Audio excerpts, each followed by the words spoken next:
bawat isa. Ayan, pagbati naman po ang inyong katabi, sa likuran, sa harapan ng isang maganda ka pa sa umaga. Ayan. And magandang umaga rin po, Pastor Edgar and family from Palawan. All the way from Palawan. Ayan, palakpakan naman po natin sila. Ang aga ng welcome, no? Gusto lang po namin na i-acknowledge yung presence nila. And it's good to be back.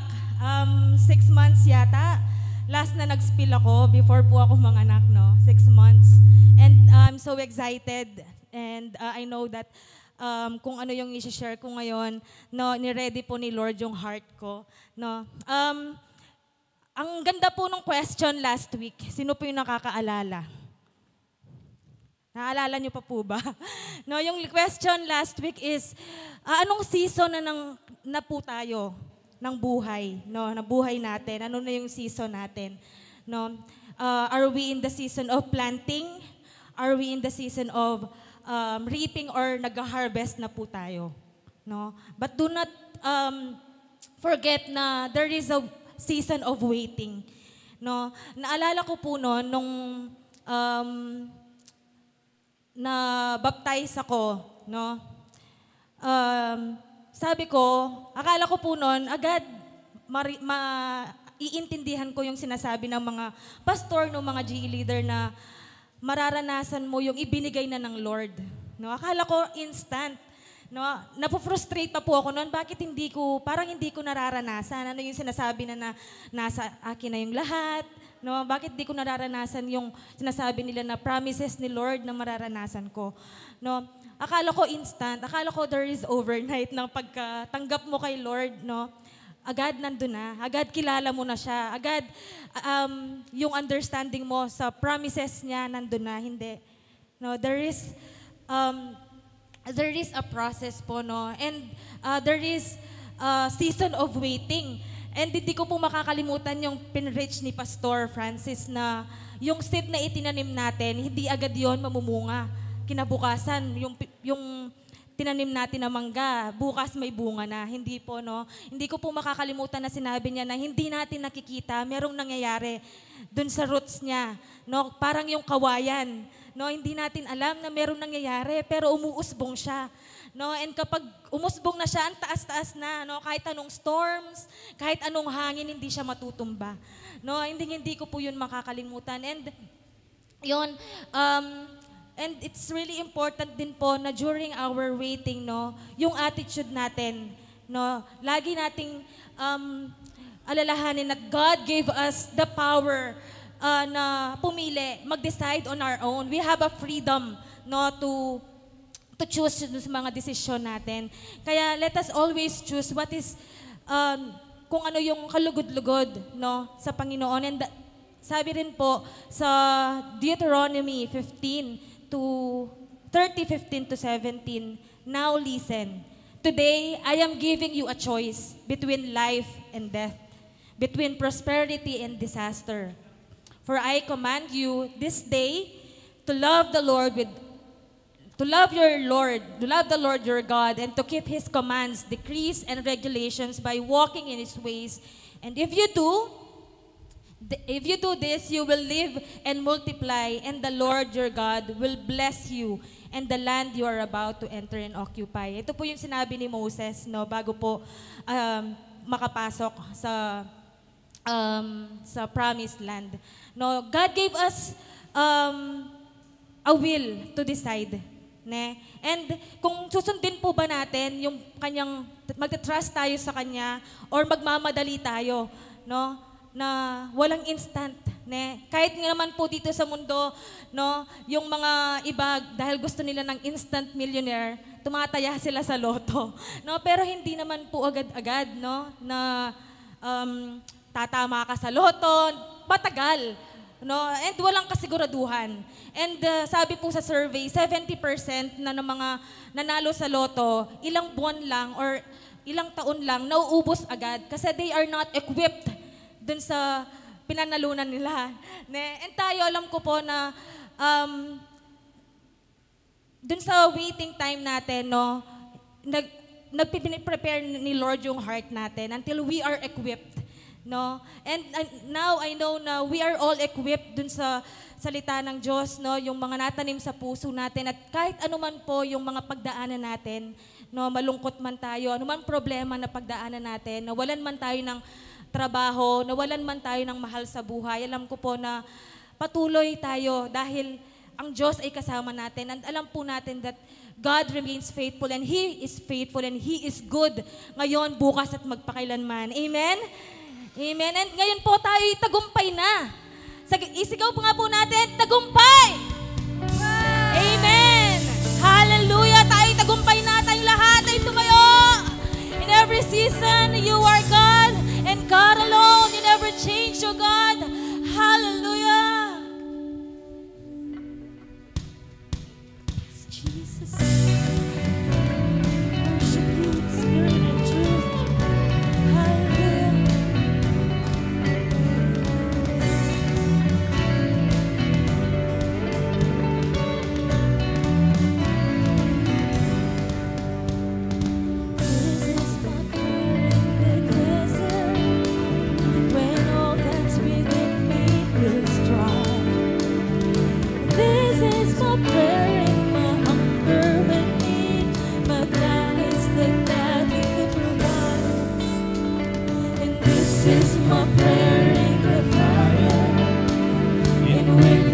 Trial open.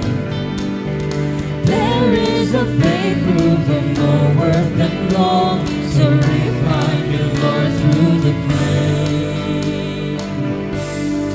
I will bring praise. I will bring praise. No weapon formed against me shall remain. I will rejoice. I will declare God is my victory.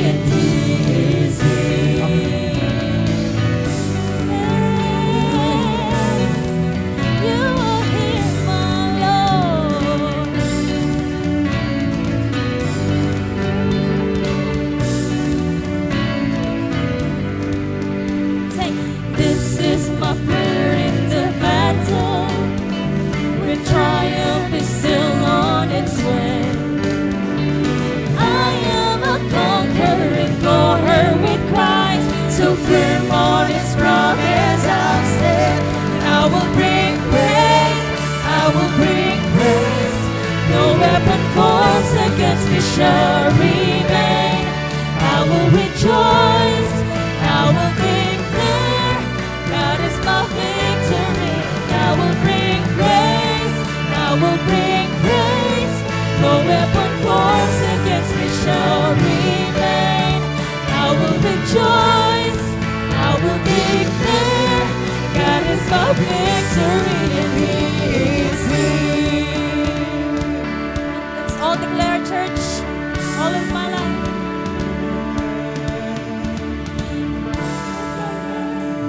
In every season, You are still God. I have a reason to sing. Let's all declare. I have a reason to worship. All of my life, in every season, You are still God. I have a reason to sing. I have a reason to worship. All of my life, in every season, You are still God. I have a reason to sing. Let's all declare one more time. Yes, Jesus, all of my life, You are God alone. All of my life, in every season, You are still God. I have a reason to sing. I have a reason to worship. I will bring praise to You. Praise, I will bring praise. Come on, church. No weapon formed against me shall Sing at the top of our lungs. I will rejoice. I will declare God is my victory, and I will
praise and worship you, Jesus. Praise, hallelujah. Hey! Worship you, Jesus, hallelujah. Spirit and in truth, oh God, hallelujah.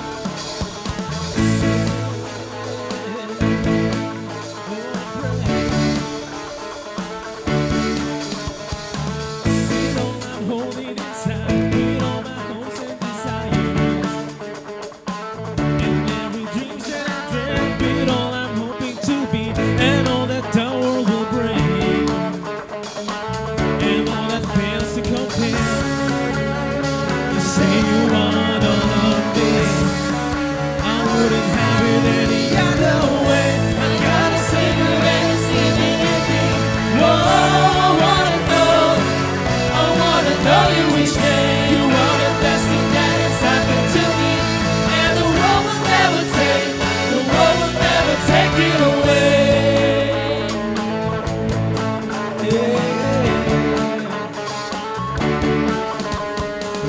With all I'm holding inside, with all my hopes and desires, and every dream that I dream, with all I'm hoping to be, and all that the world will bring, and all that fails to compare. You say you want all of me, I wouldn't have it any other way. I got a Savior and it's living in me. Whoa, I wanna know you each day. You are the best thing that has happened to me, and the world will never take it away. I got a Savior and it's living in me. Whoa, I wanna know you each day. You are the best thing that has happened to me, and the world will never take it away.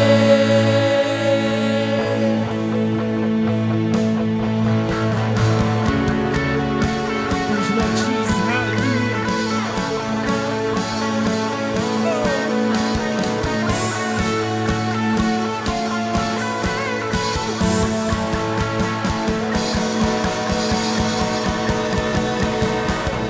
Got a Savior and it's living in me. Oh, I wanna know you each day. You are the best thing that has happened to me, and the world will never take it away. I got a Savior and it's living in me. Oh, I wanna know you each day. You are the best thing that has happened to me, and the world will never take it away. No one will never take it away. No one will never take it away. No one will never take it away.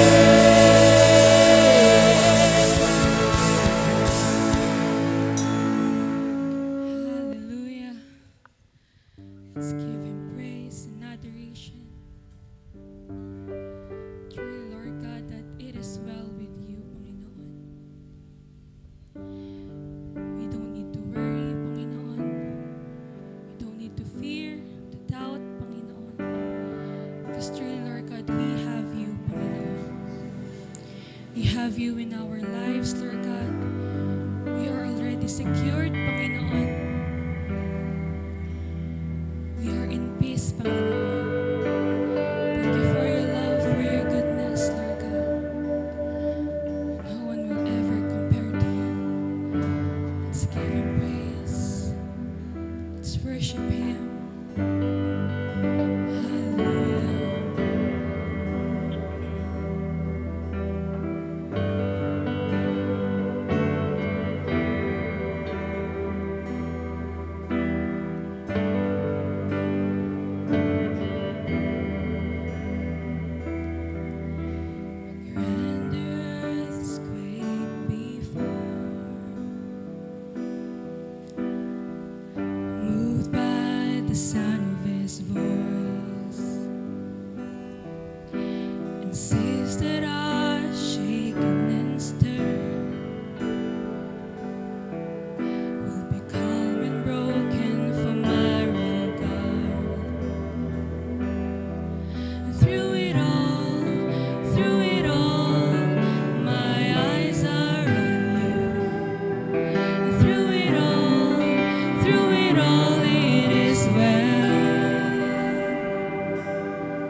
even when my eyes can't see. This mountain that's in front of me will be thrown into the midst of sea. Through it all, my eyes are on you. Through it all, it is well. Through it all, my eyes are on you, and it is well. It is well. So let go, my soul, and trust in Him. The waves and wind still know His name. So let go, my soul, and trust in Him. The waves and wind still know His name. So let go, my soul, and trust in Him. The waves and wind still know His name. The waves and wind still know His name.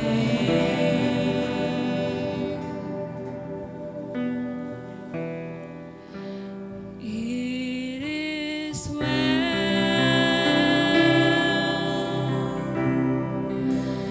with my soul. It is well, Lord God. It is well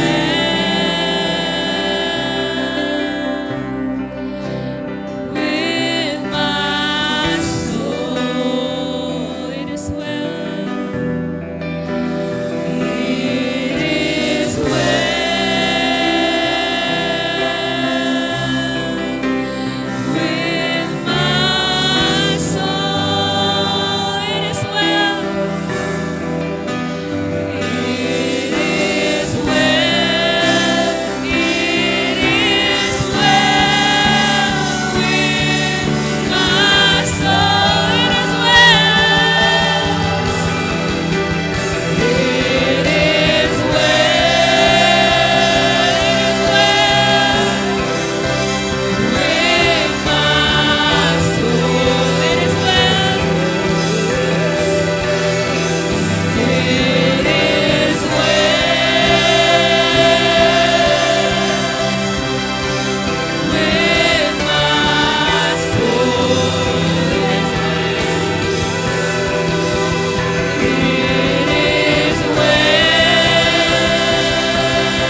salamat po sa araw na ito.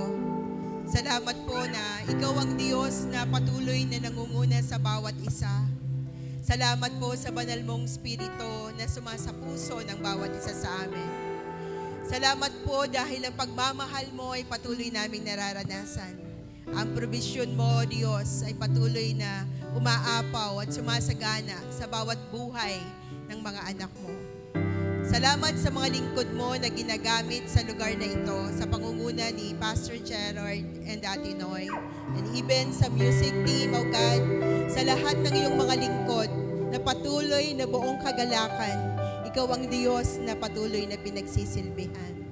At ikaw din po ang Diyos na patuloy na nangunguna sa buhay ng bawat isang nandirito ngayon. Salamat sa bawat kapatiran na narito, ng pagmamahal mo ang patuloy na nararanasan. Salamat din po sa lingkod mo na gagamitin sa umagang ito upang mahayag ang iyong salita. Salamat po dahil ikaw ang Diyos na patuloy na kumikilos sa buhay ng bawat isa at nagbibigay ng katagumpayan. Ikaw ang Diyos na nangunguna, ikaw ang Diyos na aming sinasamba, ikaw ang Diyos na aming pinapupurihan. At ma-enjoy namin ang buong gawain dahil ikaw ang Diyos na mararanasan namin at patuloy na nararanasan sa lugar na ito. Salamat po, Ama, ang lahat ng ito'y aming dalangin sa tanging pangalan ng iyong anak na si Jesus. Amen and Amen. Is well with my soul. Sing it out. It is well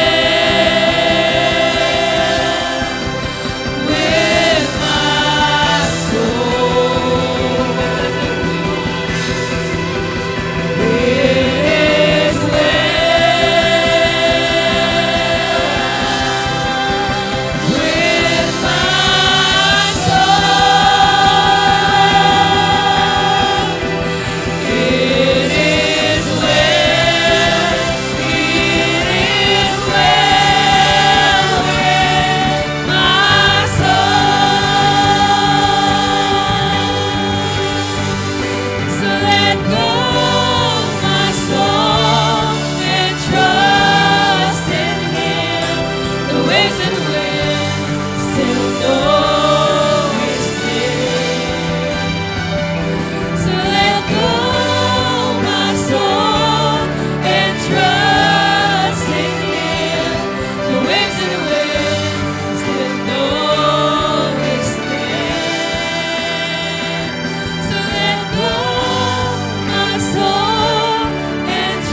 ng Philippians 4:19, but my God shall supply all your needs according to His riches in glory by Jesus Christ.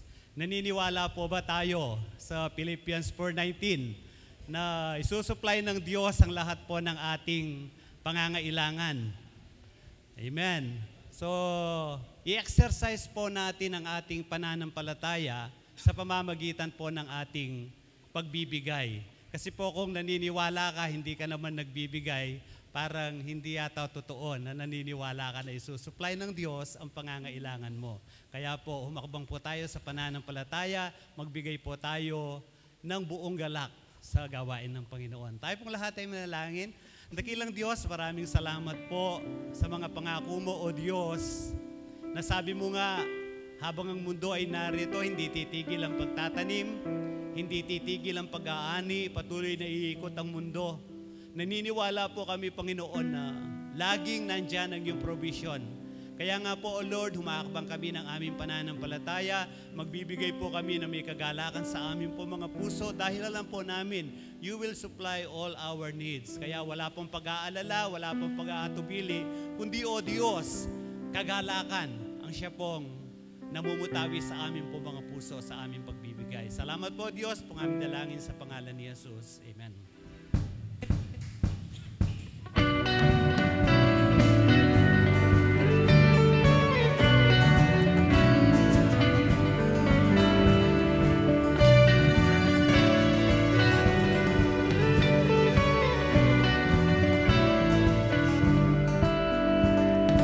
This is my prayer in the desert, when all that's within me feels dry. This is my prayer in the hunger in me. My God is the God who provides. And this is my prayer in the fire, and when there's a trial on me. Magandang umaga po muli sa bawat isa. And once again po, we would like to welcome once again ang pamilya Antonio po, si Pastor Edgar, together with his family, all the way from Palawan. Maaari po ba tayong tumayo? Ayan, pati po yung mga kanyang anak na nasa likuran. Welcome po muli sa CFSM. At wala pong nagbigay na papel sa akin. Ayan, let us all welcome po ang bawat isa. Will bring praise, I will bring praise. No weapon formed against me shall remain. I will rejoice, I will declare, God is my victory. And I will bring praise, I will bring praise. No weapon formed against me shall remain. I will rejoice, I will declare, God is my victory. I will bring praise, I will bring praise. No weapon formed against me shall remain. I will rejoice, I will declare, God is my victory. And I will bring praise, I will bring praise. No weapon formed against me shall remain. I will rejoice, I will declare, God is my victory. I will bring praise, I will bring praise. No weapon formed against me shall remain. I will rejoice, I will declare, God is my victory and He is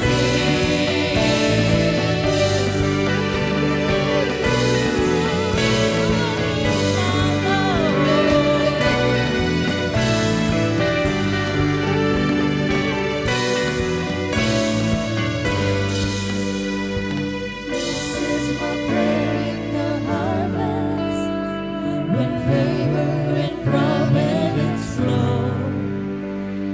I know I'm filled to be emptied again. The seed I received I will sow. To God be all the glory. Ako na? Ako na?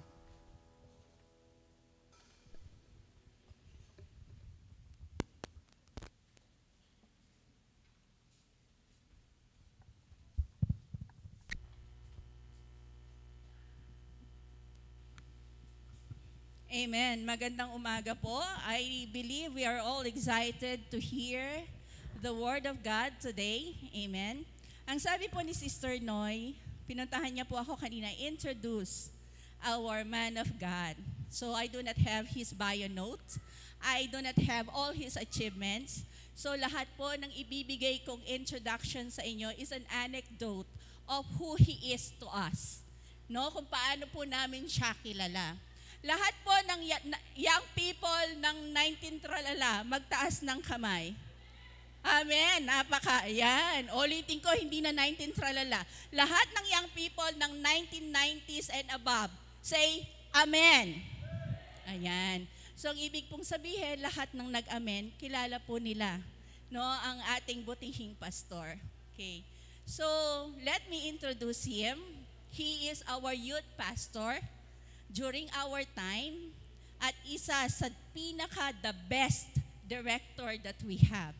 Dahil po kapag kami ay nagkakaroon na ng mga drama, pati po kabaong dinadala niya. Okay? And another thing po, siya yung mahilig sa surprise. Kami po yung mga young people na nakapambahay lang pero sasabihin niya, tara, labas tayo, kakain tayo sa restaurant. So kahit na po yung tsinelas ay merong perdible sa baba, aalis at aalis kayo. Dahil yon ang sabi niya, we will go. Amen? Napakarami pong masasayang pinagsamahan. And I believe hindi po, it is not new to you na makita natin siya. But it is another thing to know Him well. Amen? And it is an opportunity for us during that time to know Him well. He is one na kapag nag-joke ka, tumawa na't lahat, hindi pa rin siya tumatawa. Kasi ina-analyze niya. Pagkatapos po naming tumawa, doon pa lang siya tatawa. Kasi na-analyze na niya. Ganon po siya.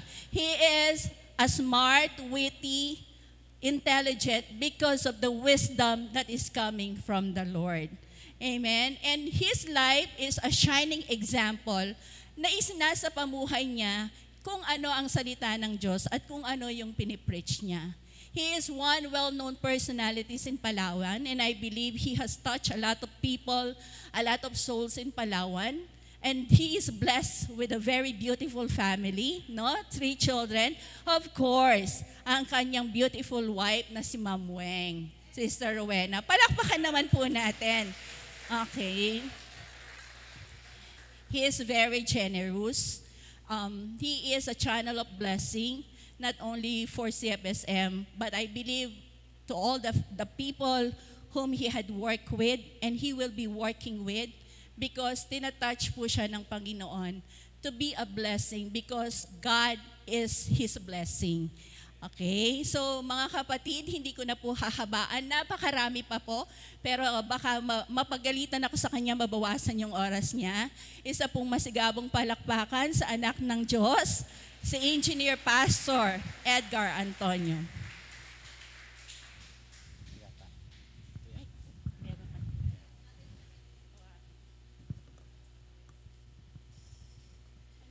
Maya pa, abak po kayo.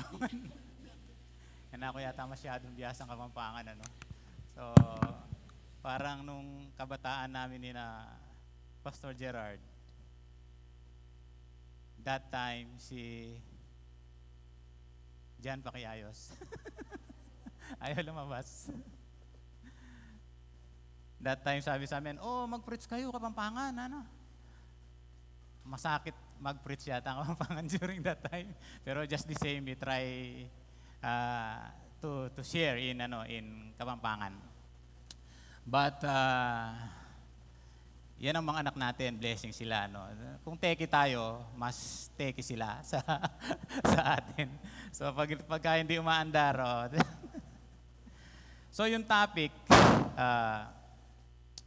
for such a time as this, no? Tapos, the seasons of life. Then, yung binigay sa akin, preparation, planning for every season. No? Binigyan ako ng topic, so hindi ako pwedeng mag-share outside doon sa... So, I hope what I have prepared, it will justify the title na ibigay sa atin. Okay? So, nakaano ba yan? Ayan. Pinaganda lang ng IT natin, ano. So, parang nalito ako, parang iba yung itsura. So, nagbago. Pinaganda niya kasi ako pag gumawa ng PowerPoint, bihira akong gumamit ng figures, no. All in text, pero meron lang mga emphasis. So, the seasons of life. So I'll go directly kasi binigay lang sa akin 5 minutes eh. Kaya hindi daw 45 minutes to 1 hour. Ako kasi maiksi lang mag-share eh, just like Brother Edgar. Ewan ko ba't yung mga Edgars, konti lang silang mag-share. Pero extend ko ng konti, sabi ni Ate Noy. So, pwede pa rin umabot ng, ng 1 hour. Sa Pilipinas, meron tayong 2 season. Merong tagtuyo at tagbaha. Parang mali yata, no? O sige, palitan natin. El Nino o kaya La Nina. Parang mali pa rin yata, no? But basically, yung season na meron tayo, tag-araw at saka tag-ulan. O ayan, tama na. Yung mga panapanahon sa ating buhay, ang lahat ito ay napakahalaga. No? Kaya nasa tag-araw ka o kaya nasa tag-ulan ka. No? Mahirap akong mag-share ng 4 season. Ano? Kasi wala tayong winter, wala tayong, ano pang meron tayo, wala tayong spring. Wala tayo, ang meron lang tayo yung mga spring, mga autumn, wala tayong ganun, ano. Pero sa Palawan, malapit na magkaroon pag lumabas na yung mga balayong, parang nasa Japan, no. So, pero it takes, I think, 3 to 5 years, Pag pumunta kayo dun sa park na yon, balik kayo in Palawan, 3 to 5 years. Pagpunta nyo sa park na yon, para kayong nasa Japan. Ayan, ang tawag namin doon is Balayong Park. Yung puro flowers. In Ecclesiastes, sabi dito, for everything there is a season. A season for every activity under heaven. Sabi ganon. And then in 3:11a, He has made everything beautiful in its time. So, in His time, He makes all things beautiful. Kanina nagbubulungan ako kay Pastor Francis. Pastor, parang hindi natin alam yung mga awit, no? Sabi ko sa kanya, baka generational gap, 'di ba? Kasi noon ang alam lang ng awit. Nagulat ako last Sunday yata sa church, nung ang topic ko transformation. Alam niyo ang inawit nila, I'm a new creation. Sabi niya, I'm a brand new man. Oh, sabi ko, throwback, Naalala ko si Pastor Gerard nang inawitan niyo siya. He who ano ba yan? Began a good works in you. Para gano'n, So, throwback, Sino umawit nun? Oh, tingnan nyo, hindi nyo alam, nakalimutan nyo na, Gumawa yun ay si Steve Green, di ba? So, pinatrivia, para may prize. Now, let's look at the life of David, Gagamitin ko yung 4 season in the life of David, Si David, yung season 1 niya, o yung first stages ng season niya, pastol na siya kaagad. Nakita natin, he's already a pastol. Iba yung pastol sa pastor. Okay? Yung pastol, ito yung pag-aalaga ng tupa. That during the time na siya ay binatilyo pa siya. That is the first season. Iba yung 4 season na Jews, but just the 4 season of David. And then, another season in the life of David, siya ay, ayan, dito pala, bago ka umakyat dito, binibihisan ka pa, Akala ko kanina, lalagyan ako ng coat, Hindi na pa naman ako sanay mag-coat, tsaka magbarong, So, parang nag-evolve na yung, nakalimutan ko na nga magpagupit, sa dami na ginagawa. Okay, so, musikero. Of course, during si David ay pastol siya, anong activity na meron siya? He tried to make use the sling. Diba? Alam niyo ba, hindi basta-bastang madaling gamitin yon. Kailangan meron practice. So meaning to say, bago siya lumaban kay Goliath, nag-practice muna siya. Sa atin, ang uso noon, yung kulay, yung Y, yung tirador. Diba? Minsan nag-away kami ng ate ko. Dito bang ate ko? Si ate Tess. Dito siya. Ayan. Hindi niya makakalimutan na nag-away kami. Meron akong tirador. Tinirador ko, tumama talaga dito. Ayun, nasuspende. Ibig sabihin, nagkaroon ng ba't kayo na nga, di ba, yung mga during the days na nag-aaway. Akala natin laruan, but it hurts, Kaya lalo na kung bago ka palang gumamit nun, hindi mo kaagad, hindi ka kaagad makakatira ng ng ibon, di ba? Dati yung mga ibon, ngayon binabaril na During our time, talagang tinitirador, yung mga... So, hindi madali to make use the sling. But during the time na David ay pastor siya, he tried to do some exercises, di ba? He tried to kuha siya ng mga bato, pumipili siya. That's why pagdating niya during the battle of Goliath, ready siya. No, alam na niyang gamitin yung yung sling. Ginamit niya kung yung meron siya. And then, after ng kanyang pagiging pastol, he went through bilang isang musikero. Di ba? Musician, Ibig sabihin, meron siyang kakayang tumugtog ng alpa. Ito yung sa English, ito yung kinikiliti na gano'n, yung harp. Okay. During that time, binata na siya na ginamit niya yung harp niya na yon nung si Saul, sinusumpong, Nagkakaroon ng SS, May S, di ba? Kaya yung mga musikero, pag may sumusumpong, lapit kayo sa kanya, ganun-ganun ninyo para tumigil na yung sumpong niya. Sinusumpong si Saul, di ba? So, and then, pumapayapa siya. After that season, he became a soldier. Nung soldier na siya,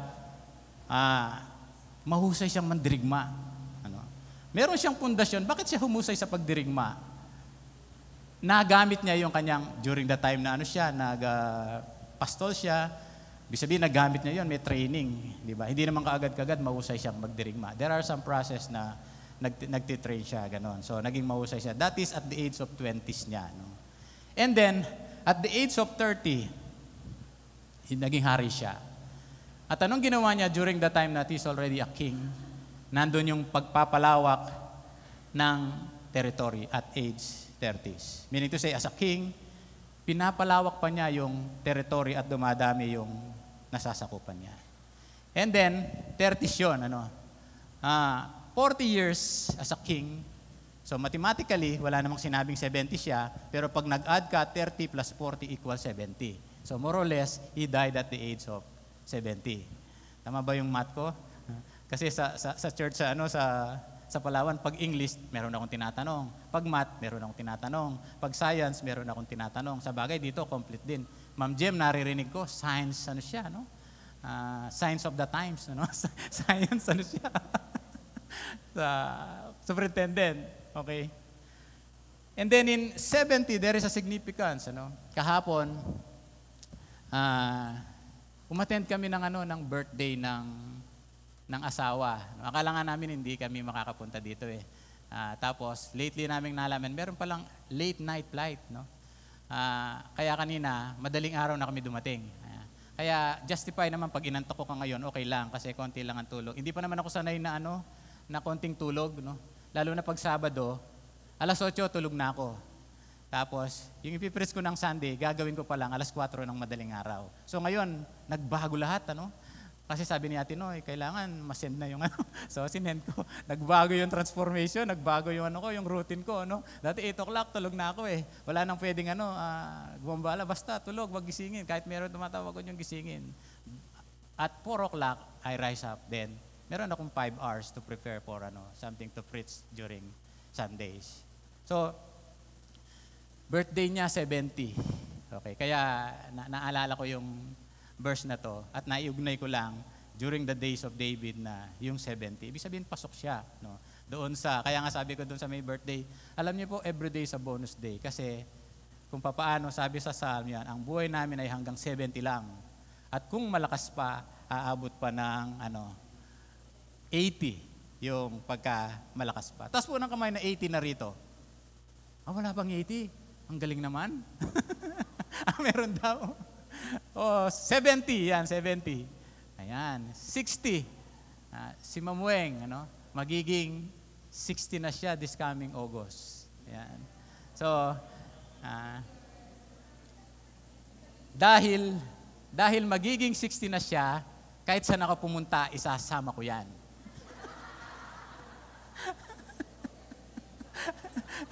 To have all the privileges. Okay, now, so that is the life, the 4 seasons of David.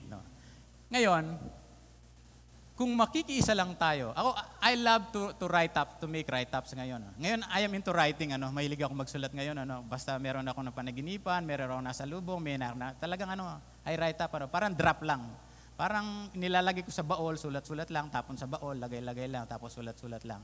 Minsan pag natutulog ako, nagising ako, sulat ko lang yung napanaginip ko. No? Pero lahat ng panaginip ko ngayon, laging black and white. Ano? Hindi ako nakakapanaginip ng colored. Ano? Ewan ko kayo kung nakakapanaginip kayo ng, ng colored na, na panaginip. Kung makikiisa lang tayo sa mga layunin at tamang panahong itinakda ng Diyos, hindi mawawalang saysay ang ating buhay. Amen? So, merong talaga nga namang na itinakda ang Diyos sa atin, di ba? 2 Timothy 1:9 which state that God saved and called us according to His own purpose and grace. Sabi niya, which was given us in Christ Jesus before the time began. So, ibig sabihin, nandun na yung purpose. Ano? Ang kagandahan nito, in every purpose, there is a grace. No? Hindi lang purpose yung ibinigay sa atin. Huwag kang mag-alala. When you know your purpose, you understand your purpose, don't worry, there is a grace for that purpose. Upang sa gayon, that purpose, ito ay mapulfill sa ating mga kanikanyang buhay. And all of us, we have already the purpose, sabi niya, before the time began. Meaning to say, bago pa malalang ang lahat, the purpose of God, it is already in us. Say yes. So ngayon, ang gagawin lang natin ganito, makiisa lang tayo. We have to cooperate sa layunin ng Diyos. Sa tamang panahon na itinakda ng Diyos, hindi mawawalang saysay yung ating buhay. Ngayon, isa pa, hindi rin tayo magsasayang ng panahon ng ating buhay. Na makikita at mararanasan kaagad-kaagad ang mga naipangako at naibigay na niya. Sabi ng song leader kanina, parang hindi ko pa nararanasan yung mga bunga o resulta ng aking pagiging Kristiyano. Hindi ko lang masyadong kung nasabi niya na, Kristiyano nga ba ako? Parang gano'n. Hindi naman siguro, Bakit hindi niya, nararanasan, So, ibig sabihin, akala natin may mga nasasayang na panahon. Remember, God's words brings results, Pagka yung salita ng Diyos, may resulta yan. Akala mo walang nangyayari, but actually, there is something na nangyayari sa ating mga kanikanyang buhay. Say amen. Kaya nga, mararanasan natin, ito yung gusto natin, kaagad ang mga naipangako at naibigay na niya. Okay. Maaring yung mga nalalaman natin ngayon, yung mga natututunan natin ngayon, way back 2 to 3 years, kumpara mo yung mga years back ng iyong pagiging mananampalataya, parang malaki ang pagkakaiba. What is the difference? Because you have learned something new. I'm not saying the Word of God na lihis sa salita ng Diyos, but you really understand the Word of God. Parang iba yung dating sa iyo ngayon ng salita ng Diyos, Pagka ito ay napapakinggan mo during the times na ganito yung nangyayari sa ating mga kanikanyang buhay. Say yes. In Psalm 63, verse 1, okay? Okay, at least, nandun pa rin yung highlights, hindi niya nilaglag, So, sabi dito, Psalm 63, verse 1, O Diyos, Ikaw ang aking Diyos na lagi kong hinahanap. Okay? Nananabik ako sa inyo ng buong puso at kaluluwa, para akong tuyong lupa na tubig ang iyong lunas. Okay. Alam natin there are some preparation stage. Ngayon, titingnan natin, ano ba yung ginagawa mo while you are preparing? Wala tayo sa buhay na come what may. Kung hindi, meron tayong, sige, mag-prepare ka. Tatanungin sa'yo, anong i-prepare ko? Ano yung ihahanda ko? Basta mag-prepare ka. Basta preparation. But you have to know, ano ba yung ipiprepare mo? Kasi preparation, sabi, every season. Preparation and planning to every season. Sabi niya. Kaya, ang sabi niya dito, lagi kong hinahanap. Alright? Preparing for what? Preparing for something. Sa Psalm, sabi niya, lagi kong hinahanap, nananabik ako sa iyo ng buong puso at kaluluwa. Para akong tuyong lupa sa tubig, ng tubig ang siyang lunas. Alam mo ba na mahalaga ang paghahanda at pagpaplano para sa bawat panahon ng buhay? Okay. Mahalaga yung paghahanda at pagpaplano para sa bawat panahon ng buhay. Say yes. Last Sunday, ka-fifth decade ni Pastor Gerard. Nagkaroon ng celebration. Si Pastor Gerard, fifth decade na niya. Ibig sabihin, nasa 50s na siya. Ako ngayon, nasa third decade na ako ng buhay ko. Ay, hindi pala, sorry. Third. Times 2, di ba? So, pares kami ng decade. So, when you say that fifth decade, it's about to finish, Malapit nang mag-end yung, fifth decade namin o yung season namin. Okay? Now, of course, I'm so blessed nung nakita ko, yung napanood ko yung inawitan niyo si Pastor Gerard. It's really touching. It's really inspiring. Na, di ba si Pastor Gerard, amang nakatala, amen, amen, amen lang siya. Talagang mabilis mag-response si Pastor Gerard ngayon. Sinabi, talagang amen, amen. Talagang nire-receive niya at tuwan-tuwa siya doon sa mga bagay na kanyang nakikita at mga bagay-bagay na naririnig. Now, mapapansin ninyo, in my life, bawat dekada ng aking buhay ay meron tema. Just like si David, meron siyang tema. We cannot be the same like David, Hindi tayo pwedeng maging pastol. Wala naman tupa rito Meron ba? Sa Palawan, marami, Pero lahat ng may tupa, mayayaman lang yon pagka meron kang tupa. Niwala na nga yatang kalabaw ngayon dito, Dati sinasakyan namin ni Pastor Gerard, Kailan ba kami nung unang sakay ng kalabaw, nahulog pa, Tapos, so, it's different, our season at saka yung season, but both there is a season, okay? In my 20s, siguro kayo nyo rin, sino dito ang taas ng 20s? 20s. Walang 20s dito. Ba, anong edad nyo? 20s, di ba? Mukhang 20s, pwede. Pag sinabi mong 20s, si Pastor Gerard, 20s. Pag sinabi mong 20s, kami nasa 50s na Pag sinabi mong 20s, nandun yung paghahanda. Okay? Pag after 20s, nandun yung pagtatapos. Diba? 20s. Okay? Pagtapos ng 20s, nandun din yung tawag nito, yung mga may board exam, pagbo-board exam. Ako sabi ko, hindi rin pala maganda minsan yung maaga kang mag-aral. Nung nag-board exam ako, hindi ako na-issue ng lisensya. Kasi underage. Kasi dapat hintayin nyo munang magkaroon ka ng tamang edad. Ibig sabihin, wala pa ako sa tamang gulang. Baka daw kasi yung lisensya ko magamit ko sa hindi maganda kasi underage. Parang ganon. So, nandun ang pag-take ng board, nandun yung paghahanap ng trabaho. Lahat ito ay paghahanda. Nung alam ko pagka-graduate ko, maghahanap ako ng trabaho. Ako, I always prepare things. Kung maghahanap ko ng trabaho, nagbasa muna ako ng isang libro. Making it on your first job. Ewan ko kung nabasa nyo na yon. Talagang a little bit kumapal, Kaya siguro naalala ni Precious, kaya pala reader ako, para si Daddy reader din, Nagbasa muna ako, making it on your first job. Okay. Tapos, wala akong pinuntahan na kumpanya na hindi ako pinapasok. And I applied 33 big companies, Name at 33 big companies in the Philippines, nag-apply ako doon. So, palagi akong napupunta sa HR. Di ba kung minsan dito may nag-apply, sabi na, iiwan nyo sa guard. Iwan mo sa guard, alis ka na. Ako hindi ako hanggang guard lang. Make sure napupunta ko yung HR. Kasi when I apply, sabi ko, ba't ka nandito? I have an appointment with your HR. Sabi ko. Siyempre, may appointment ako sa HR. Anong gagawin nila? Hindi pa papasukin nila ako. Pagdating ko doon sa HR, I am tender my application sa ganitong klaseng position. So, nandun ako, So, these things, hindi nangyayari in a natural way. You have something to prepare. Yun ang preparation. Yun ang sinasabi nating paghahanda. Okay. Meron kang ginawang paghahanda. Of course, ito na yung tawag natin dito. Siyempre, 20s. By the way, nasa 20s din ako nag-asawa, Ako ay, nung nag-asawa ko, 26. 26.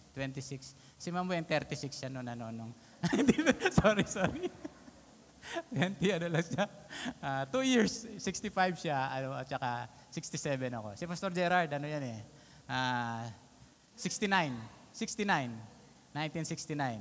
Si Ate Noy, magkaedad kami niyan. Magkaedad kami ni Ate Noy, Pares kami na 67.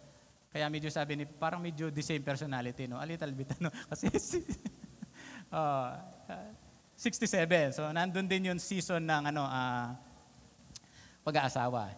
In my 30s, nagsimula na yung mga level up ng pagkatawag. Hindi sabihin ng pagkatawag, palagi nating nire-relate pagkatawag on spiritual things. Sa atin kasi no more secular, no more spiritual. Lahat. Everything we are doing is more spiritual pa rin siya. Dati kasi noon, pag secular, pag wala ka, spiritual ka lang pag linggo sa church. Pagka nasa school ka, yan? Secular yan. And you only do the secular things. Now it's not. Ngayon hindi na. Everything we do are all spiritual. Merong inclination sa spiritual na bagay. Okay. In my 40s, ito na yung nasa umpisa na talaga yung paglago at ng pag-angat. Pag-angat ng lahat ng ginagawa, pag-angat ng lahat ng responsibilities. Dito na yung nakahawak na ako ng malalaking posisyon siyempre sa Puerto Princesa, sa Palawan. So, nagle-level up pataas ng pataas. Now, what's next in my 50s? In my 50s, I can say na ito na yung yugto ng tinatawag na transition. Okay? Hindi nga't age 60s, kayod pa ako ng kayod. Hindi. In my age of 50s now, nandyan na yung transition. Meron na akong binabatuan. Jan, bahala ka na dyan. Jonathan, bahala ka na dyan. Just, gawin mo nga to. Ganito. So, meron ng transition. Kasi, ako naman, kaya ko naman lahat ng pinapagawa ko because naranasan ko yan But, there is a season talaga na meron ng transition. Na nakikita ko ngayon dito sa CFSM, si Pastor Gerard talagang hindi na lang siya yung laging tumatayo. Nandun na yung transition. Ang gagaling ng mga dahil sinasamahan ng Diyos. Huwag naman lumaki yung ulo ng mga tumatayo, kundi sinasamahan ng Diyos. Ang gagaling nila. Sabi talagang, when they share, when they preach, kay Pastor Francis, hangang-hanga talaga ako sa kanya, when he shared the word. Kasi, inaanak ko kaya, sabihin ko, hangang-hanga talaga ako dyan. So, they really share the word spontaneously, So, natutuwa ako as I watch them, as I listen to them, natutuwa ako. So, meaning to say, there is already a transitional stage na nangyayari. Para bang, nakikita na ni Pastor Gerard yung siya sa mga, so meaning to say, no worry, talagang when they bring the word, it's really the word is there. Say yes. All right.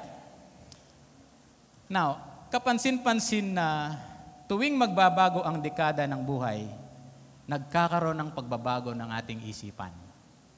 Nung 20s ka, iba kang mag-isip. Nung 30s ka, 40s ka. So, meaning to say, every season ng ating buhay, it changes our mind. Iba ka nang magdesisyon. How much more pagka yung the seasons ng buhay natin na nakaugnay sa Panginoon, every season, it changes our mind. Kaya nga ang nangyayari, there is what we call yung renewing of the mind. Say yes. Ngayon, hindi sapat yung pag-alam lamang sa kalooban ng Diyos.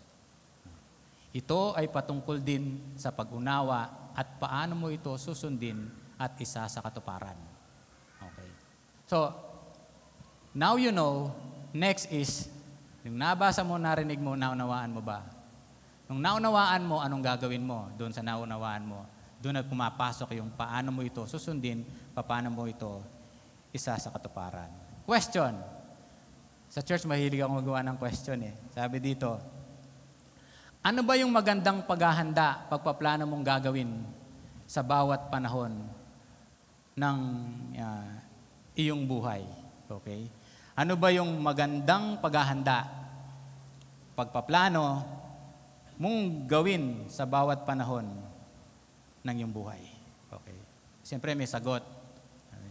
Ito yung pagiging mulat na kaisipan. Okay. Bukas ang kaisipan, mulat ng kaisipan sa salita ng Diyos. No? And then, aktibo. At sinasadyang on purpose paghahanap ng patnubay ng Diyos. Yung paghahanap mo sa Diyos, it doesn't come naturally. It is something na on purpose na ito ay ating ginagawa, yung patnubay ng ating Panginoon. Ngayon, ang gawaing pinlanong meron na wala, Okay. Sige, Proverbs 21:5 na lang. Sabi dito, ang gawaing plinanong mabuti at pinagsikapan ay patungo sa kaunlaran. Right? No? Pag nagplano kang mabuti, ito'y pagpaplano mo, lahat ng pinaplano ito ay pinagsisikapan. Say yes. No? At pag pinlano mo, pinagsikapan mo, nandun yung tinatawag nating kaunlaran. Okay. Kapansin-pansin sa buong banal na kasulatan, lalo na sa lumang tipan, pinapayuhan tayo na hanapin ang Panginoon. O, nandito na tayo sa preparation, nandito na tayo sa pagpaplano. No? Pinapayuhan tayo na hanapin ang Panginoon. Ito ngayon yung ating paghahandaan at planuhin gawin sa bawat kapanahunan ng ating buhay. Hanapin natin ang Panginoon. Question, bakit ko pa kailangan hanapin ang Panginoon ngayong siya naman ay nasa puso? O kaya siya ay sumasa akin na? Okay? Di ba? Nasa atin na ang Panginoon. Bakit kailangan pa natin siyang hanapin? Kung ikaw ay mananampalataya na at sinabihan na lahat ng mananampalataya, taas ang kamay. Alright. So, alos lahat ng nandito ay mananampalataya na.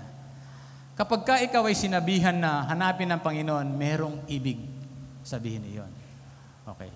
Ito yung sinasabi nating paghandaan, pagplanuhin, mapaunlad. Yung ating mismong pagkakilala o pananampalataya. Mas lalo pa tayong lumalim yung ating pakikipagrelasyon sa ating Panginoon. Hindi natin hinahanap ang Diyos para maligtas tayo. Amen? Ligtas na po tayo. Lahat ng ligtas, magsabi po ng yes. Malamang lahat ng nandirito nagtitiwala na kay Jesus. Say yes. Alam na nila na pinatawad sila ng ating Panginoon. Say yes. Alam nila yung banal na Espiritu, ito ay sumasa atin na yung banal na Espiritu. Alam nila na yung tagumpay na laging sinisigaw ni Pastor Gerard, di ba? Tagumpay, di ba? Minsan nga yung sigaw niya, malakas pa sa sigaw natin di ba? Pag pagsama-samahin mo yung sigaw natin, malakas pa rin ang sigaw niya, Meaning to say, yung confidence ng tagumpay, hindi lang niya nakikita kung hindi sa kanyang buhay, ito ay kanya nang nararanasan.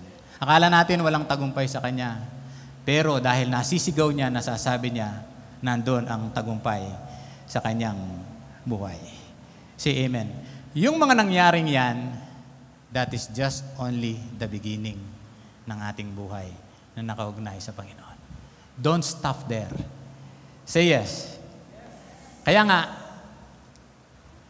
prepare to seek God. Hanapin ang Panginoon. Pagplanuhin na hanapin ang Panginoon. Maghanda na hanapin ang Panginoon. Ang ibig sabihin, patuloy ang paglapit sa Kanya at paghingi ng direksyon, naghahangad ng isang mas malalim, mas matalik na ugnayan sa Kanya. Say yes. Malalim, matalik, patuloy na paglapit. Meaning to say, we will not stop. That is what is happening sa ating mga kani-kanyang buhay. Proverbs 16, verse 3. Sabi dito, ipagkatiwala mo sa Panginoon ang lahat ng iyong gagawin. Ano mangyayari? At magtatagumpay ka. Hebrew 11:6. Sabi dito, nagbibigay siya ng gantimpala sa mga taong humahanap sa Kanya. Alright? So, merong epekto yung ating paghahanap sa ating Panginoon. At anong epekto nito? Yung tagumpay na palaging binabanggit sa atin ni Pastor Gerard. Yung paghahanap sa Diyos, nangangahulugan, gusto mong malaman ng higit pa tungkol sa Kanya. Okay. Gustong magkaroon ng mas intimate relationship. Gusto mong makinig at makipag-usap sa Kanya. Okay. Sino dito yung nakaranas na naikasal? Tapos po yung nakaranas na ikasal. So yung hindi pa naikakasal, mamaya po ikakasal tayo dito ni Pastor Gerard. Di ba? So, yung wedding, wag po kayong mahiya, yung kasal nyo, simple lang, it doesn't matter. Ang importante, na ikasal.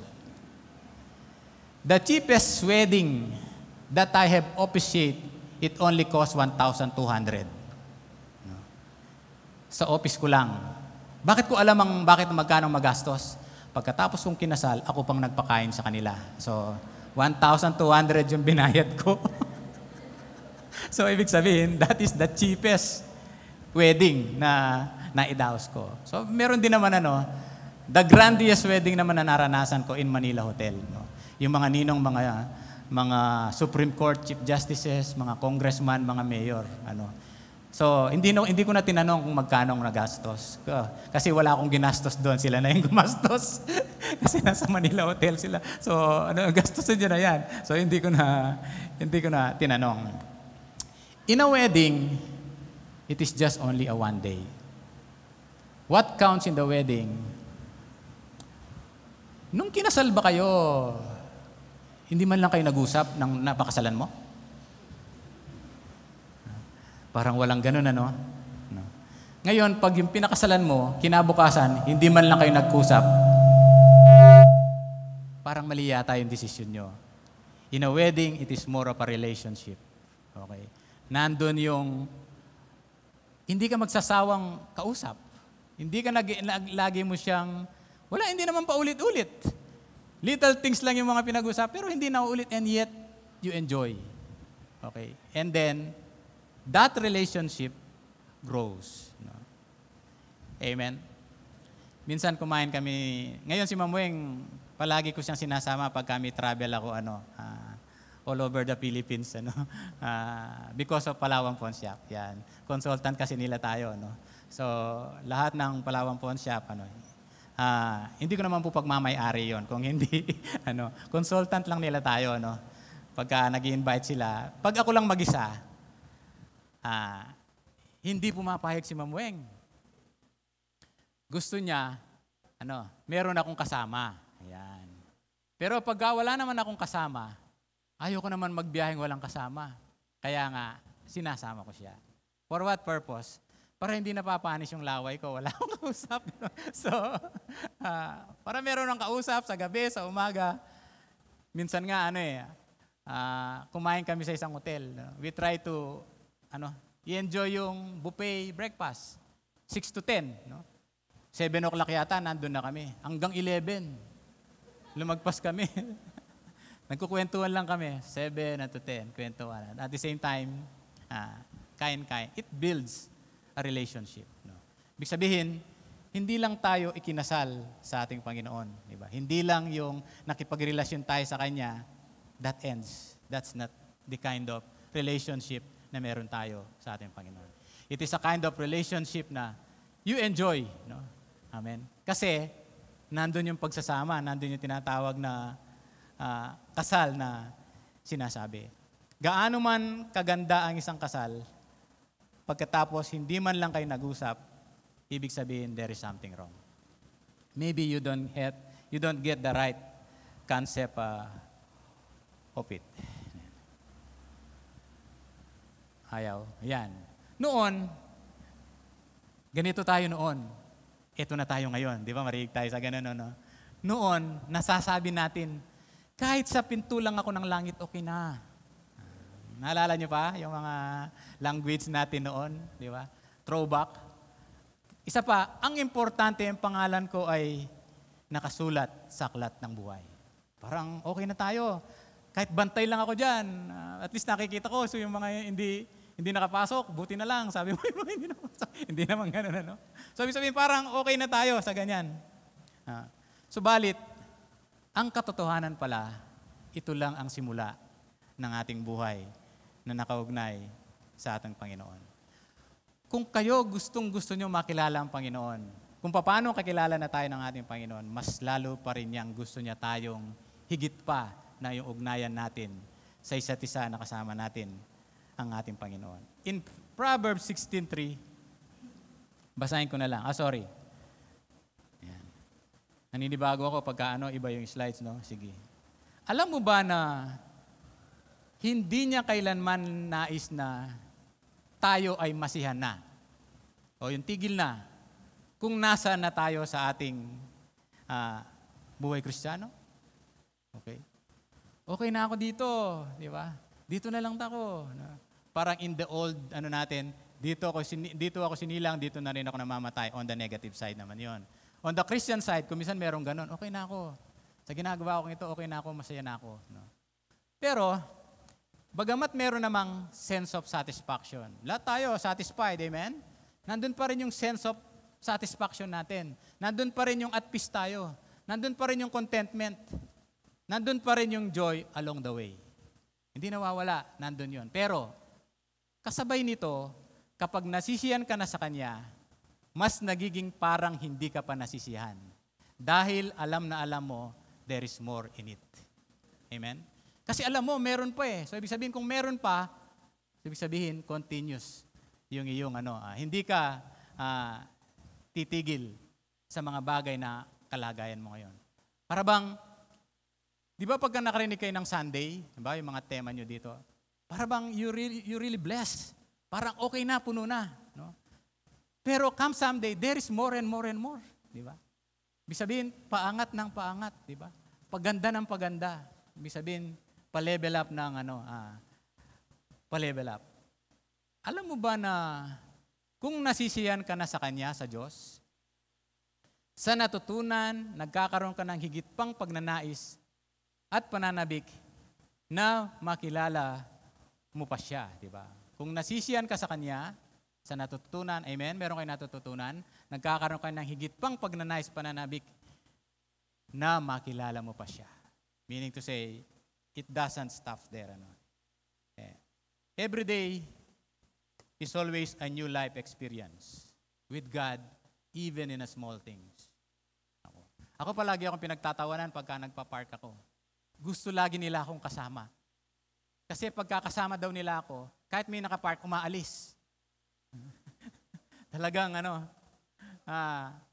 to give way for me na makapark ako doon. It's really amazing. Little things, kaya nila, kaya nga even yung aming mga Rotary, nasa Rotary din kasi ako eh. Sabi, pagka meron kaming event, wala silang sasakyang binabantayan. Yung sasakyan ko lang. Kasi, ang tawag nito, alam nila, the kind of faith that I have, para daw iba yung faith na meron sila. Bakit si Eddie is always privileged to have the best parking? Yeah. Minsan kinantsawan ako nung tinawag ako, paging this plate number, sabi niya, Ed Antonio, sabi, tinawanan ako ng laka, sabi niya, pinahalis ang sasakyan mo, sabi niya, nasa best parking ka kasi. Tapos di tinawag ako. Ngayon pala, merong umalis, yung VIP umalis na sasakyan, tapos nag-speaker eh. Tapos sinabihan ako, pwede ko na daw ilipat doon sa, sabi nga nun, anong nangyari sa'yo? Nawalan ka ng parking, no? Hindi sir, kako. Anong ginawa? Kasi di ba yung speaker natin umalis? Yung sasakyan ko, pinalagay nila doon. Sabi ko gano'n. Sabi niya, tawa talaga. It's really privileged ka talaga. Sabi nga. So, those little things, I enjoy. I know it's everything that is happening in our lives. Masasabi natin, we always recognize all good and perfect gift.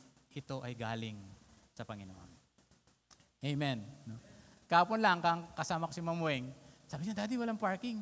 Nung malapit na kami, meron ng umatras. And then, pasok, kaagad, Tapos, nung ako nang atras, inabangan ako nung nasa likod, kasi atras na ako eh. Pagtingin niya, hindi siya kasya. Kasi yung sasakyan niya, Raptor eh. Sasakyan ko kasi Jimny eh. So I mean to say, there's a difference, di ba? Hindi sila nakapag-park. Open ngayon yung parking. Those things, just day-to-day life, but because you have God in you, you enjoy those little things ng ating mga kanya-kanyang buhay. Amen po ba? Kaya nga sa atin, every Sunday, it's always a looking forward Sunday. Amen? In your eyes, nakita ko, always looking forward pagka Sunday. Lalo na series, yung mga tinuturo dito. Series din naman tayo doon. Sabi, ano pa kaya yung pwede kong malaman? Ano pa kaya yung pwede kong matutunan? Akala mo wala na, pero nung nandiyan ka na, nakaupo ka na, ito yun, di ba? Then, come Sunday, you're always excited. Hindi na ngayon hilaan. Ngayon, talagang You want to go to church because makakarinig ka ng bagong kalakasan, bagong kaalaman na nagmumula sa salita ng ating Panginoon. Say yes. Question. Yun pala yun. So, nawala yata, no? Kailan kaya natin lubos na maunawaan ang lahat-lahatan kung sino ang Diyos? Ang sagot ko dyan, hindi natin ito maaabot kailanman dahil palaging merong bago sa bawat araw. Amen. Palakpakan po natin ang ating Panginoon. Anong oras na? 10:28. Ilang minuto na ba ako? Anyway. Tulad ng usa sa tubig ng ilog ay nasasabik. O Diyos, ako sa inyo ay nananabik. Psalm 42, verse 1. Okay. In Luke chapter 10, nabanggit din ni Pastor last Sunday na the story of Mary and Martha. Okay. Dumalaw si Jesus sa bahay ni Martha at Mary. Kapampangan siguro sina Jesus upang makikain kasi nagutom. Yung mga Kapampangan mahilig daw silang makikain. Tapos pag pinakain mo lang nagrereklamo pa so hindi masarap.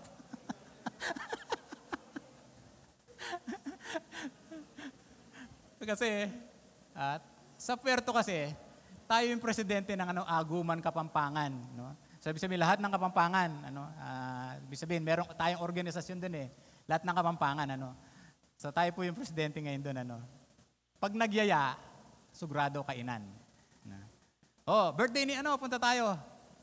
Ang unang-unang tinatanong, anong handa niya? Sabi ko, talagang Kapampangan. Yung mga ito. Tapos, pagka kumain gano'n, nagbubulungan pa. Malat sana. Yaman-yaman. Pag lumabas na kami, kasi, mahilig kasi kami ng yung, sa Rotary kasi, baliktad. Kanya-kanyang sasakyan. Sa Kapampangan, hindi. Matitipid yung mga Kapampangan. Gusto, sama-sama sa isang sasakyan. Yung merong van, kaya yung may van, laging lugi. Kasi, lahat kami, dala ng sasakyan namin, ipara namin sa bahay niya, isasakay niya kami sa van niya. Tapos, pakakainin pa niya kami, so matindi talaga yung mga Kapampangan. So, nakikain sina Jesus, balik na tayo, doon sa, alam natin si Martha, abalang-abala. Abalang-abala siya saan? Paghahanda. Okay? So, nandun yung preparation. So, flashback lang natin, babilisan lang. Si Martha naman ay abalang-abala saan? Sa paghahanda. Okay? Preparation. Okay?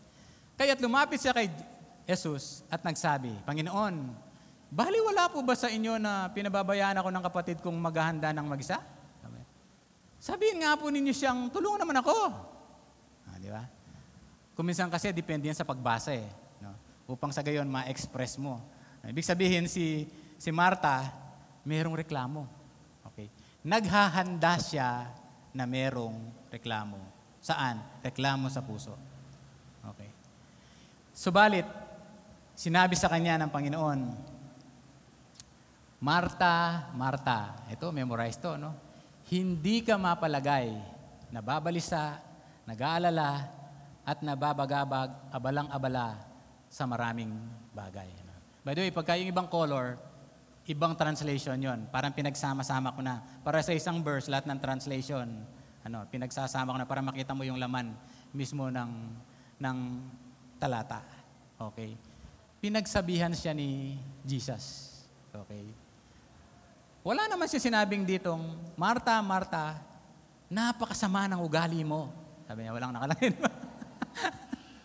Wala rin sinabing na, Martha, Martha, kasalanan ang ginagawa mo. Sabi niya, wala naman siyang sinabing ganon si Jesus. Kasi, walang masama sa ginagawang paghahanda ni Martha sa paglilingkod sa mga bisita.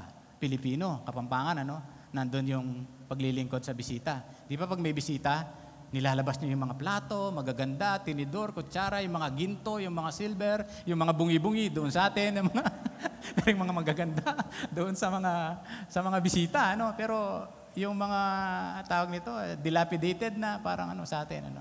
That is ganun tayo ka hospitable.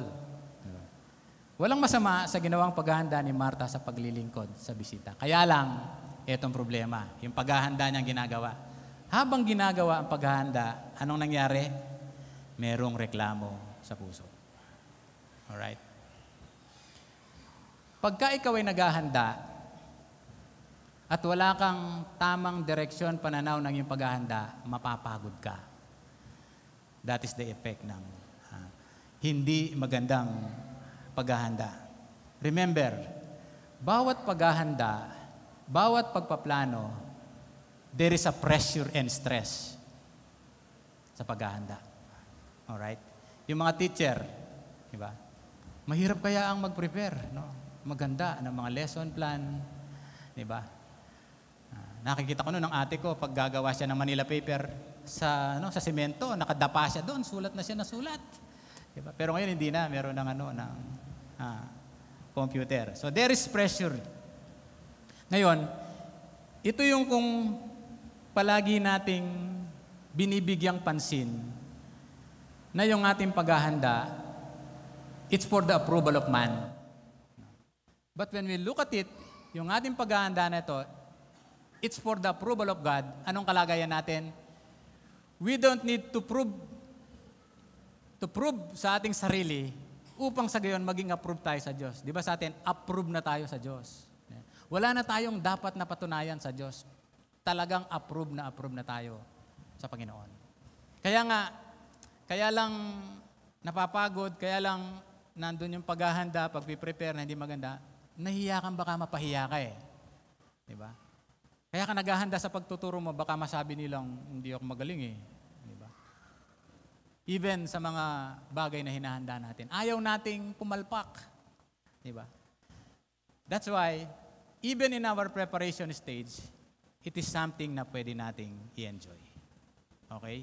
Sabihin, pwede nating hugutin yung reklamo sa puso, ito'y mawala. Dahil alam natin sinasamahan tayo ng ating Panginoon. So therefore, yung paghahanda, hindi na ito reklamo sa ating puso. Alam mo ba na yung paggawa na merong reklamo sa puso ay madaling makapagpapagod sa ginagawa? Amen? Pag meron kang ginagawa, may reklamo ka, nagugas na nga ako ng plato, nagwalis na nga ako eh, sabi niya, diba? Konti lang yung plato, napapagod ka na kaagad. No?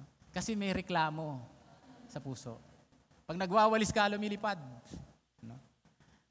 Kasi may reklamo sa puso. Mahirap yung maghanda na merong reklamo sa ginagawa. Amen? Alalahanin natin, ang Diyos saan? Tumitingin sa puso. Amen? Say yes. Yan na yung 1 Samuel chapter 16, 7b. Si Yahweh ay hindi tumitingin ng katulad ng pagtingin ng tao. Panlabas na anyo ang tinitingnan ng tao, ngunit sa puso, tumitingin si Yahweh. Amen? Kaya maghahanda ka, ilagay mo ang puso mo sa iyong paghahanda.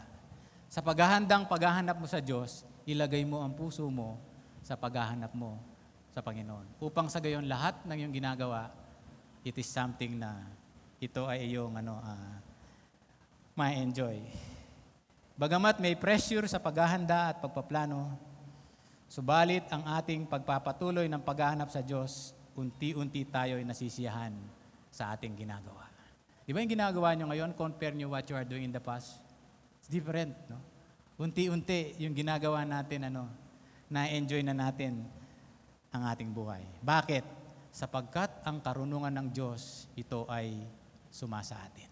In fact, it is already in us, in our spirit. No? Pero, hindi naman mananatili yan sa spirit. It will also be translated even in our physical realm. Amen? Kaya nga, sino mang nagsabi yata, si Pastor Edwin? Nung tinanggap mo ang Panginoon, mahina ka sa math, mahina ka pa rin sa math ngayon. Pero, ibig sabihin, wag ka. Paglipas lang ng panahon, gumagaling na rin. Kasi natatranslate yung mind of God, unti-unti, little sa ating buhay. Tingnan nyo yung mga anak nyo, ang gagaling. Di ba? Wala naman tayong genes na magaling tayo, di ba? Pero dahil nandun ang Panginoon, gumagaling yung mga bata. Ay, nakakadagdag yung genes na meron. Pero mas matindi yung sakop ng banal na spirito sa kanilang buhay. Kaya wag mo sabihin na mahina sa math. Hindi, gagaling din yan sa math. No?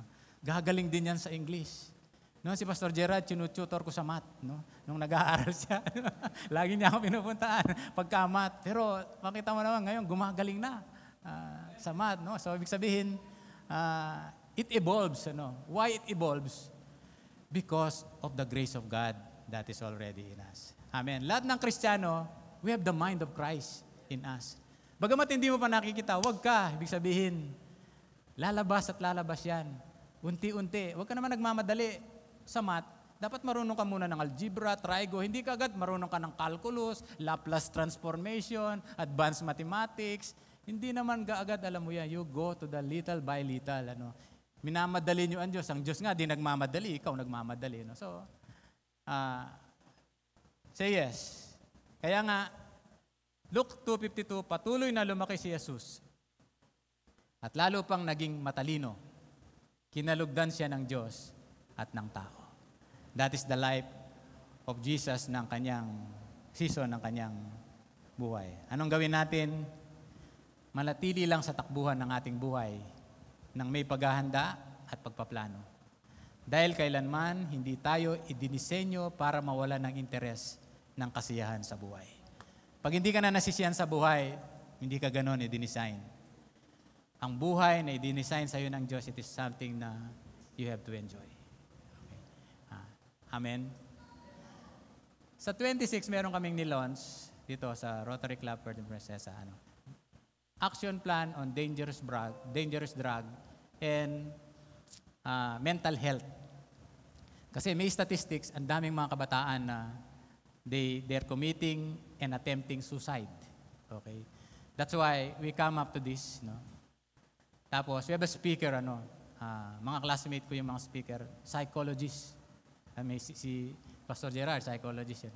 Kung malakas si Pastor Gerard, diilahin ko dyan kasi psychologist yan, di ba? So, meron siyang senior sa akin. Sabi niya, Engineer Ed, how would you like to flow the discussion? Gusto ko more on action plan, sabi ko ganun. Pag lumapit yung estudyante, hindi yung, refer to the guidance, refer to the professionals. Kung pwede, yung SGO, meron siyang something to say about it. Meaning to say, gusto mong ituro ko yung psychological first aid. Ibig sabihin, psychological first aid. Ibig sabihin, pagka daw lumapit ang estudyante na mayroong problema, yung student leader, tuturo na kagad how you're going to go about it. In a spiritual dimension. Yun ang kagandahan noon. So, meaning to say, nandun yun. Sige. And then lastly, may last slide na yata. 2 slides na lang. Hindi rin idinisenyo upang huminto na. Dahil meron ng kasiyahan sa mga ginagawa. Okay, don't stop. Okay? Hindi kayo dinisenyo para hindi masaya, without an interest. You are designed to enjoy these things na meron tayo sa ating mga kani-kanyang buhay. Kundi, palaging meron pang mga bagong bagay tungkol sa mga bagay ng Diyos. At yan ang ating mga natututunan sa kasalukuyan na takbo ng ating mga kani-kanyang buhay. And finally, last slides. Sa bawat pangyayari sa buhay, ay may panahon. Isang angkop na kapanahunan. Hindi ginagawa na random order, angkop na kapanahon, kundi sa paraang may kinalaman sa layunin ng Diyos. Amen. Ganon ang ginagawa natin sa kasalukuyan. Planning the seasons of our lives, preparing for the seasons of our lives na merong kaugnayan, na merong kaalaman ang Diyos. Amen. Don't compare your season to my season. I just share the season of David. I just share my season. You have also your own season. You have also your own decade. But one thing common to us now, naghahanda tayo, hindi kagaya ng puso ng paghahanda ni Martha na merong reklamo sa puso. Alam natin what is really in it when we plan and we prepare. Ngayon alam natin we're doing this kasama natin ang ating Panginoon. Remember, all the purposes, all the seasons na magaganda ng ating buhay, the grace of God is always there. Amen? So let us enjoy preparing, let us enjoy planning, anumang season na meron kayo sa inyong mga kani-kanyang buhay. Let us do this na nandun ang puso natin doon sa ating ginagawa. At ito naman talaga ang nangyayari sa ating mga kani-kanyang buhay. Tayo pong lahat ay manalangin. Salamat po, Panginoon, sa mga bagay na itinuran ng iyong mga salita na nagbigay sa amin kung ano ang aming takbuhin, tahakin sa aming mga kani-kanyang buhay. Na habang pinaplano at pinag-iisipan, pinaghahandaan yung mga bagay na ito na kapanahunan ng aming mga kani-kanyang buhay, nandun ang pagtuturo mo sa amin. Higit sa lahat, we keep on preparing ourselves to seek you. Nandun yung paghahanap namin sa inyo. Nandun yung sa lahat ng nangyayari, malinaw sa aming buhay ang layunin mo. At mananatili po kami sa layunin ito ng aming mga kani-kanyang buhay na bago pa nagsimula ang panahon, nandun na ang layunin mo sa bawat isa sa amin. And Lord, all of us are in the states of paghahanda at pagpaplano. Ngayon, Panginoon, yung aming pagpaplano at paghahanda ay merong direksyon dahil alam namin ang pagpaplano at paghahandang ito ay nakaayon sa layunin mo sa aming mga kani-kanyang buhay. And I believe, Lord, lahat ng aming ginagawang ito, it is something na na-enjoy namin sa aming mga kani-kanyang buhay. At patuloy ka pang maparangalan sa lahat ng aming ginagawa. Kung paano ikaw ang aming kagalakan, ikaw ang aming kapayapaan, ikaw ang aming kakontentuhan o kasapatan ng aming mga kani-kanyang buhay. Salamat po, Panginoon. Every day, it's always an exciting day, Panginoon. Bagamat meron kaming mga bagay na ginagawa, pero hindi mawaglit sa aming mga kaisipan na ikaw ang kasama namin. Kaya lahat ng aming ginagawa ay mga bagay na makabuluhan, nagbibigay parangal at nagbibigay papuri sa iyo. Ito po ang aming samot dalangin sa tanging pangalan mo, Jesus. Amen. Amen. Thank you, Pastor Ed Antonio. Okay. Andi dito po sila kasi after na po ng service, meron kaming reunion. Okay, kaya kumpleto yung Antonio family. Si Pastor Antonio po yan, kaya kasama kami sa reunion. Okay. So, nakita po natin no, yung paghahanda, no, hindi lamang ni David, kundi sa bawat buhay po natin. Pero pakatandaan po natin, no, sa lahat ng paghahanda ni David, no, isa po sa pinakamahalaga na naihanda sa kanya ay ang kanyang puso. No, tinuran din po yan ni Pastor Ed kanina, yung kanyang puso. No? Siya po ay nagpapasakop at sumusunod kung ano ang sinasabi ng Diyos. No? He sought God in his life. No? Hinahanap niya. No? Ang Diyos, hindi dahil malayo ang Diyos, kundi lagi po niyang hinahanap, lagi siyang nananabik. Di ba yung mga verses na binasa natin kanina, lagi siyang nasasabik sa presensya ng Diyos. No? Di ba? As the deer pants for the water, so my soul longeth after thee, sabi po ni David. Kaya si David po is a worshiper, di ba? Kung babasahin po natin ang kanyang kasaysayan, no? Lahat halos ng mga nakasulat sa Salmo, sa Book of Psalms, ay sinulat ni David.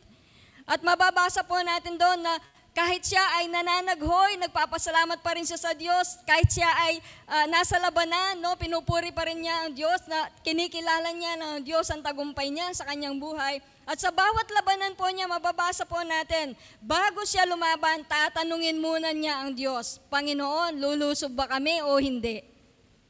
he always sought God, no? God's guidance, God's wisdom. Yun po yung laging hinahanap ni David. Kaya nga po, tinawag nga siyang a man after God's own heart, no? Malapit sa puso ng Diyos. Kasi kahit na siya ay nagkasala, kahit siya ay nagkamali, pero siya po ay nagpakumbaba sa harapan ng Diyos. Unlike Saul, no? Si Saul, hindi po naihanda ang puso niya. Naging hari siya, hindi naihanda ang puso niya. Kaya ano pong nangyari? Nainggit siya, no? Nagkaroon siya ng insecurities kay David. Pero si David, bagamat kung ano-ano na ang ginawa ni Saul sa kanya, siya pa rin ay rumispeto, no, sa hari, no, sa anointed king. At sa lahat po, yun nga, naging musikero siya, o naging pastol siya, shepherd, naging musician siya, harp player, no, naging sundalo siya, at naging hari siya, no. Sa lahat ng kanyang mga pinagdaanan, isa po ang mababasa natin, siya po ay laging nakadikit sa Diyos. Siya ay laging nasa presensya ng Diyos. Lagi niyang kinikilala ang Diyos sa kanyang buhay. Kaya nga po, kahit na dumanas siya ng anumang pagsubok, anumang hamon, no? Anumang kahirapan, kabigatan sa buhay niya, nasasabi pa rin niya, purihin ang Diyos. No? Purihin ang Diyos magpakailanman. So yung binasa po natin kanina, yung as my soul, no? Ay yung inawit po natin kanina, yung let my soul, or let go my soul, sabi niya, let go my soul, no? And trust in Him, no? Parang ialay natin sa Kanya, ilagak natin sa Kanya ang lahat ng mga suliranin, ang lahat ng mga problema. Tapos ano po yung nakasulat? For the waves and winds, tama ba yung sinasabi ko? For the waves and winds still know His name. Alam nila, alam ng bagyo, alam ng malakas na hangin ang pangalan ni Jesus. No? Yun po, kapag tayo ay laging nananabik, laging inahanap natin sa buhay po natin, sa bawat season ng buhay natin, kabataan ka man, estudyante ka, may asawa ka na, nagtatrabaho ka, matanda ka na, lola ka na, sa bawat season, sa bawat yugto ng ating buhay, kapag ang ating Panginoon, ang siyang lagi nating hinahanap, ang siyang lagi nating sa buhay po natin, lagi na tayo nagpapasubmit sa Kanya, automatic na lang na naihahanda yung ating buhay. Automatic na naihahanda kasi yung pinakamahalaga sa buhay mo, inahanap mo eh. Diba? Siya na yung nag-ahanda sa buhay mo. Kaya napakapalad ninyo mga kabataan na naririto. Bata pa kayo, nakilala ninyo ang Diyos at naihahanda niya ang buhay nyo, ang puso nyo dahil sa Kanyang salita. Si Maria, pinili niya kung ano ang pinakamainam, kung ano ang pinakamabuti, at ano po yon? Ang makinig sa salita ng Diyos. Makilala ng lubusan si Jesus sa kanyang buhay. Yun po ang kanyang hinanap. Kaya that's a way of preparation. Yun po ay paraan ng paghahanda sa buhay po natin, saan man yugto, saan mang season, panahon ng buhay po natin. Ang puso po natin ay nihahanda ng Diyos sa bawat sitwasyon. Amen? Tayo pong lahat ay tumayo. Tayo po ay manalangin. Thank you, Lord God. Salamat o Diyos sa iyong salita, Panginoon, na humawak, nagtas, o Diyos, ng aming puso ngayong umagang ito. Salamat sa lingkod mo, o Diyos, na iyong ginamit kay Pastor Edgar Antonio. Nakikita po namin, Panginoon, kung paano ka kumikilos, kung paano niya nararanasan, o Diyos, ang iyong biyaya, ang iyong pag-ibig sa kanyang buhay. 10 ng kanyang pamilya, kay Ate Weng, na kanyang asawa at kanyang mga anak, ang daughter-in-law niya. Salamat, O Diyos, sa kanilang buhay, na silang lahat, O Diyos, ay naglilingkod para sa inyo. Naglilingkod sa iyong gawain. O Lord God, sa buhay po ng lahat, ng bawat isa na naririto, alam ko, Panginoon, kung paano mo inihanda, O Diyos, si David, no, sa lahat ng bahagi, sa lahat ng panahon ng kanyang buhay. Ganon din, O Diyos, ang iyong gagawin sa amin. Nandyan ka na, nandito ka na, Panginoon, sa puso namin.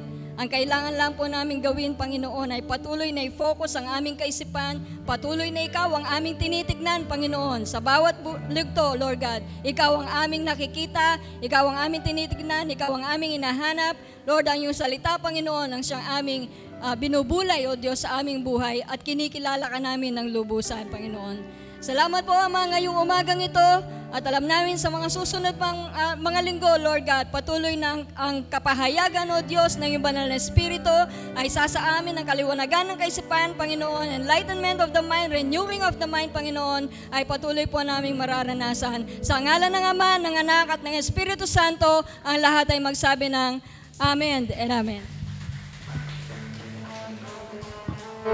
Good morning po, everyone.